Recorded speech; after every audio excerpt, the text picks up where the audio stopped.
The frightening confession. Conspiracy or coincidence? Welcome back to another confession video, but this time we're diving deep into some haunting anonymous stories. If you'd like to share your story too, send an email to the address on screen. Just remember, nothing illegal or too horrific. Please, this is a unique video idea, helping people unburden their hearts, and of course, all your confessions will be public, but completely anonymous. I'm really looking forward to receiving your stories and confessions. Please comment below if you want to see more episodes in this new series. Don't forget to like and subscribe to help us reach 500,000 subscribers. Now, let's get to the first confession, a truly unsettling story. The sender shared, "I think my dad tried to harm my mom and aunt." This story happened over 20 years ago, before the sender was born.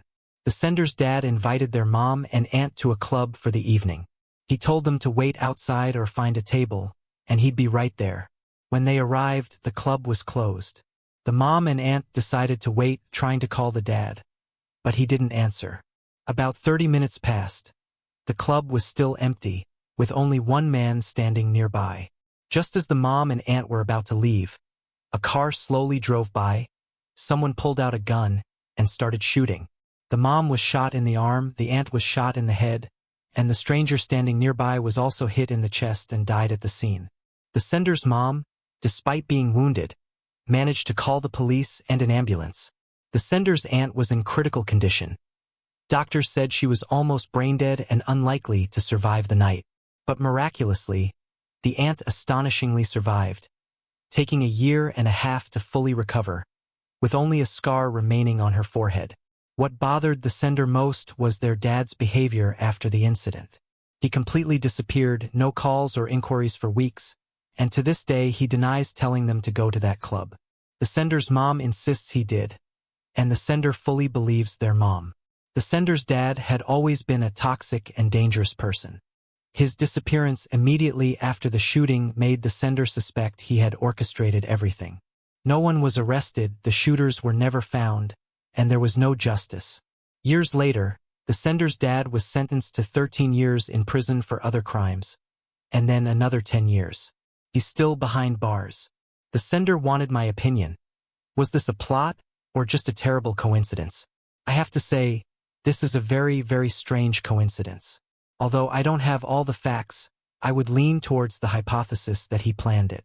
While the motive is unknown, his disappearance and subsequent convictions for other violent crimes make this theory more plausible. This is truly a horrific situation. The regrettable confession. The family pizza place scam. The next confession is a story of regret from a bad period in the past. The sender shared about a scam they pulled off in 2015, something that still weighs heavily on their mind to this day. It started innocently enough when a friend had a gift certificate to a local pizza place. It wasn't a big chain, just a small, family-owned establishment. The gift certificate was printed on regular paper, with the amount and a handwritten signature, nothing special or elaborate. Immediately, the sender realized it would be very easy to fake. So, the sender scanned the gift certificate, used Photoshop to erase the amount, added the desired amount, forged the signature, and printed a stack of fake certificates. The sender's first friend also joined in, and soon another friend did too. The group set up a pretty simple system. The sender would go use a certificate, a few days later it would be the first friend's turn, then the second friend's. They took turns picking up pizza to avoid suspicion. This plan went on for about 3 months. The group swindled over $1,000 worth of free food and were never caught. However, after a while, the sender started to feel incredibly guilty. This wasn't a large corporation, but a family business, hard-working people, probably pinching pennies. Realizing this, the sender stopped the whole operation and never did anything similar again. Almost 10 years have passed, and the sender still feels guilty. The sender knows they can never pay back or undo what they did, but at least wanted to share the story. Even though they weren't caught, the sender knows what they did, and that's enough to feel remorse. When asked for my opinion, I was truly surprised the pizza place didn't notice anything unusual. 3 guys consistently getting free food week after week for 3 months. It seems like a loophole in their system. However, I don't blame the pizza place. It's been 10 years, and the good thing is that the sender feels remorse. Although the sender will probably never go back to that pizza place to confess, perhaps to ease their conscience, they could donate to a charity, or if they ever get a chance to go back, leave a big tip. Anyway, this act wasn't a good thing, but the sender feeling remorse is positive. I don't want the sender to feel guilty forever, but feeling regret for what they did is necessary. I hope the sender is doing better now, and thanks for sharing honestly. Facing mental illness. A journey to find reality and hope. The third confession is a deeply moving story about the struggle with mental health and a journey of rediscovery. The sender, a longtime fan of the channel since the iceberg days, finally decided to share something personal they've never told publicly. Before getting into the story, I want to extend my sincere gratitude to the sender for following and supporting the channel for so long. It truly means a lot. The sender lives with bipolar disorder and quite severe PTSD. Some days, distinguishing between reality and hallucinations becomes incredibly difficult. Growing up in an abusive environment and surrounded by extremely religious people, when the brain starts to turn against itself, it's a terrifying experience. One day, in English class, something snapped. The sender remembers that moment very clearly, feeling like their brain exploded. It wasn't just emotional pain, it was physical pain. Everything went dark after the sender went to the principal's office. When they woke up, the sender was in a psychiatric hospital. It turned out, the sender had caused a big scene at school, saying truly scary things and frightening everyone.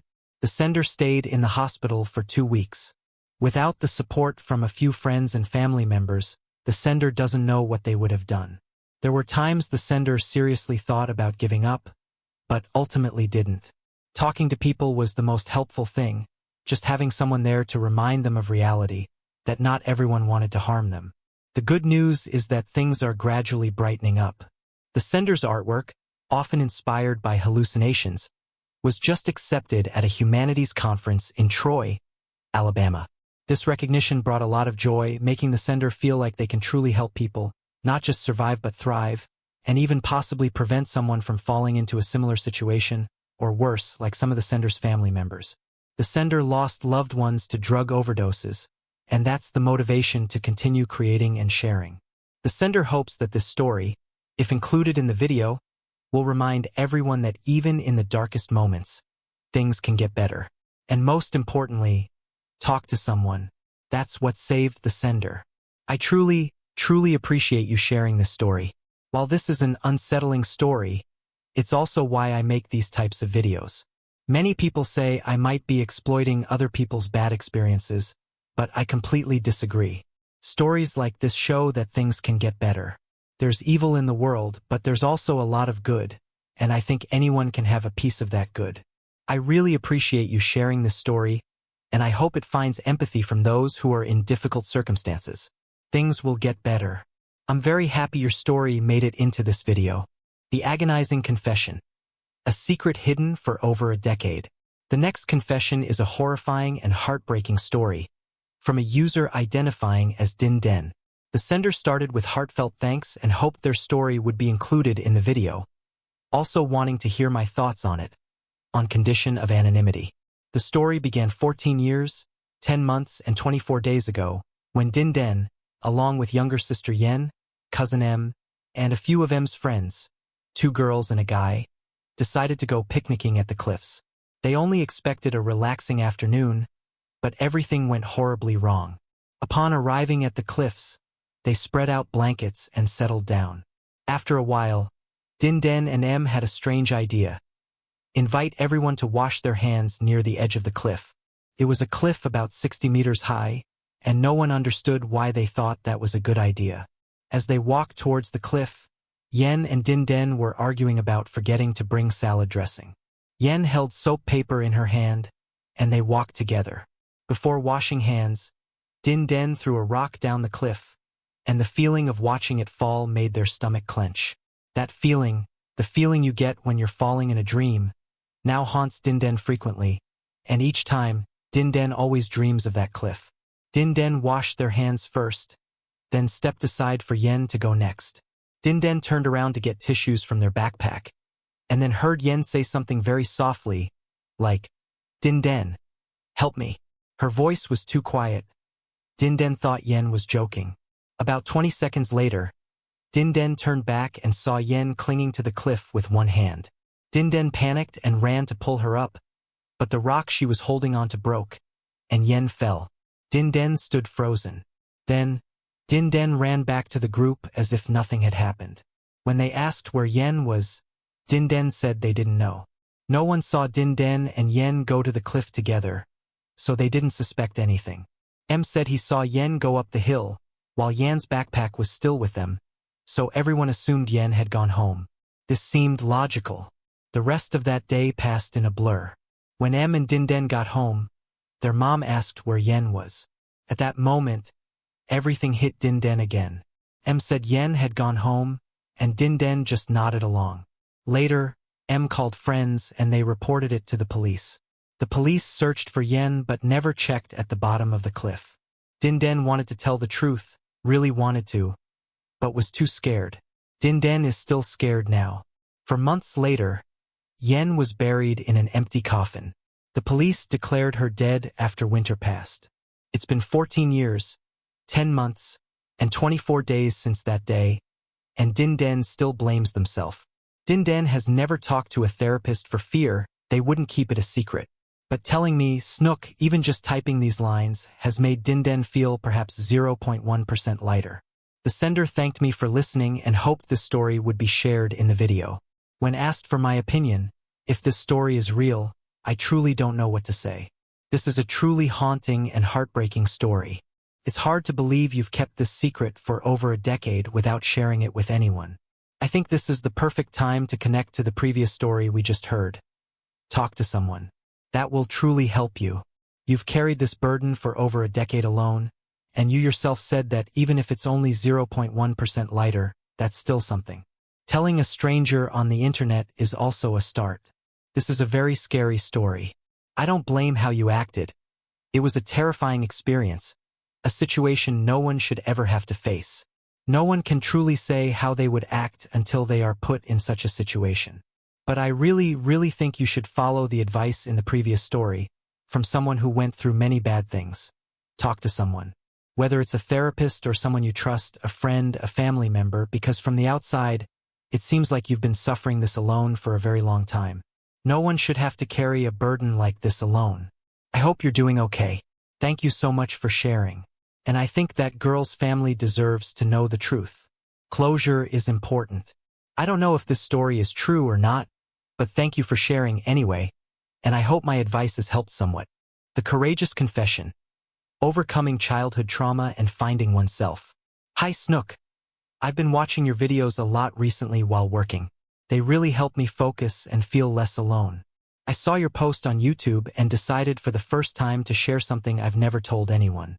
This is a personal story, and I know you'll carefully blur or omit anything that needs to be toned down for YouTube, so thank you for creating this space. I'm 19, but this story began when I was about 10 or 11.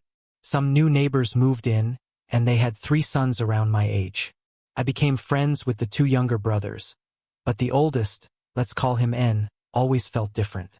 At first, we didn't talk much, but eventually, that changed. Initially, everything was normal. We hung out, played outside, had bonfires. It was a good childhood. But then things gradually changed. One night, we were playing a popular sleepover game, and that's when N crossed a serious boundary. I truly didn't understand what was happening. I was just a kid. I thought it was part of the game. But it wasn't, and that left me confused and honestly scared. After that, N started finding ways to isolate me in games during sleepovers. He always found moments to make me feel uncomfortable. It went on for a long time and I kept everything to myself. I didn't tell anyone. I felt like I couldn't. That silence weighed heavily on me. I started having mental and emotional problems. There was even a time my mom noticed something was wrong just from my Instagram mood, but I told her I was fine. I didn't have the words to explain it, even if I wanted to. Finally, everything came to a head one night. Something almost happened again, but my brother walked in. That moment stopped everything. That was the last time. But even after that, things didn't automatically get better. and started spreading rumors and twisting the story. Suddenly, people around me, including some family members, believed I was the one at fault. I became an outcast. I felt blamed, isolated, and lost. Even simple games like hide and seek, somehow I was always the one seeking. I was always the joke, the one left behind. Took me years to even write these lines, and I still don't know if I'm fully healed. But telling the story here, sharing it with you, makes me feel a little lighter, as if I no longer have to carry it alone. It was the lowest point in my life, but somehow I got through it. I've made new friends. A girl named M really helped me start feeling like myself again. Today, I'm in a much better place. I've been working out for 2 years, have a great job, a solid group of friends, and I'm streaming and making videos, doing what I love. There are still tough days, but I'm learning how to get through them step by step. As for N, I've forgiven him. Not to his face, but in my heart. Not because it's okay, but because I needed to let go and not let it continue to control me. Thank you for listening, Snook. I have more stories, but this was a heavy one. I hope it helps someone out there feel less alone. And to anyone watching, please take care of yourselves. You're stronger than you think. And again, thank you, Snook. Keep doing what you're doing. You don't know how much it helps. I really appreciate those kind words. It means a lot. By the way, I had to tone down the story a bit because YouTube wouldn't like it and it might violate community guidelines, but you all get the gist of the story. It's sad and unsettling. Thank you so much for sharing. Thank you for being open. I hope this story truly helps someone out there watching. If any of you watching resonate with this story, you are not alone. And if you take a moral from all the stories we've read so far, it's this: those who made it through are the ones who talk to someone. That's the common thread in all these stories. Don't carry your struggles alone. Please don't. Talk to someone, email me, do anything. Don't be alone. There's always someone across the world you can talk to. You are not alone. Everyone goes through difficult things and you can get through it. I really appreciate your kind words at the end of the story, and I completely agree. To anyone watching, please take care of yourselves. You're stronger than you think. You all are stronger than you think. You can get through anything you want, just put your mind to it. You can do it. You can overcome any obstacle. You guys are amazing. And yes, the common thread from all these stories so far is, don't carry everything alone. Talk to someone. Thank you so much for your submission. The painful confession. A therapist's mistake and a patient's death. The next confession is a haunting story from a young therapist. A story that has haunted her for nearly 17 years. At the time, she was fresh out of school, not yet 26, working at a community mental health clinic. She was full of enthusiasm, idealism, and a bit of naivety, believing that anyone could change, especially if they truly wanted to. Her patient was David, 34, court-mandated for treatment after an incident involving his girlfriend. The records weren't clear on details, just domestic disturbance and a requirement for anger management. When she met David, he seemed quiet, calm, even sad. David talked about his childhood being beaten by his father, about his alcoholism, and claimed he wanted to be better, that he never meant to harm his girlfriend but just lost his temper. In one of their first therapy sessions, David cried, saying he hated himself for what he had done. The therapist believed him. She didn't report him. She should have. There were things David said that should have triggered a mandatory report. But he always managed to soften it, to reframe the narrative. She thought he had self-awareness, thought he was trying. 3 months later, the court lifted David's mandatory treatment requirement. He had been persistent, calm, cooperative, with no alarming signs on paper. They asked if she believed he was fit to leave therapy, and she answered, yes. She signed the discharge papers. In their last session, David shook her hand and said, "Thank you for not giving up on me." She smiled, told him he was ready. But even then, something in his body language felt off, and she ignored it. 3 weeks later, she saw David's name in the newspaper. He killed her, not in a fit of rage. He strangled the girl while she was asleep, sitting by her for hours before turning himself in. The therapist doesn't remember much about that day. She just remembers staring at the computer screen, rereading the article, wishing it would change. She recounted everything to her supervisor, and the supervisor said she followed protocol, that she wasn't responsible. But here's the part she's never told. He had told her he was going to do it. Not directly, not explicitly, but in one of their last sessions, he said a phrase that she kept replaying in her head. Sometimes I think the only way to stop being a monster is to make sure no one ever sees me again. And she knew what he meant. She felt it. So, she nodded and said something gentle, therapeutic. She thought she was helping. She didn't help. After the murder, she was interrogated and investigated. The court wanted to know if she had failed, if the decision to discharge David played a role in what happened. They reviewed everything, her notes, their sessions, the reports she wrote. Their experts evaluated him afterward. They diagnosed him with ADHD, borderline personality disorder, narcissistic traits, and possibly psychopathy. Everything made sense in retrospect, but in their sessions, she didn't see it. No red flags, no outbursts, no manipulation she could recognize. He was focused, respectful, careful with his words. He made her believe he was getting his anger under control. She told the court that he had manipulated her, that she truly believed he was rehabilitated. She lied. She had seen the signs, not of mental illness, but signs she should have reported. And when she said it, she looked at David one last time. He was calm. He looked back at her and smiled. He was sentenced to life in a psychiatric hospital. If you ask about motive, I don't know. Maybe it was because the girl called the police the day he hit her. Maybe it was revenge. But for someone so deranged, it wouldn't be surprising if he killed her for gratification. She knows where the girlfriend's parents live. She knows their names. She even knows where the girl is buried. But she's never had the courage to tell them she was part of their daughter's murder. She still keeps the newspaper clippings in her drawer. She wants to throw them away but can't. She still blames herself every day because she knew he wasn't rehabilitated. She might not have been the one who killed the girl, but she let him go free. She signed the papers. She cleared his record. David is now dead. He committed suicide by overdose a long time ago. This is difficult for me to share, as it's the first time I've opened up like this. I appreciate your videos. They often bring comfort when I'm trying to relax or fall asleep. I'm writing about the significant trauma I experienced at school.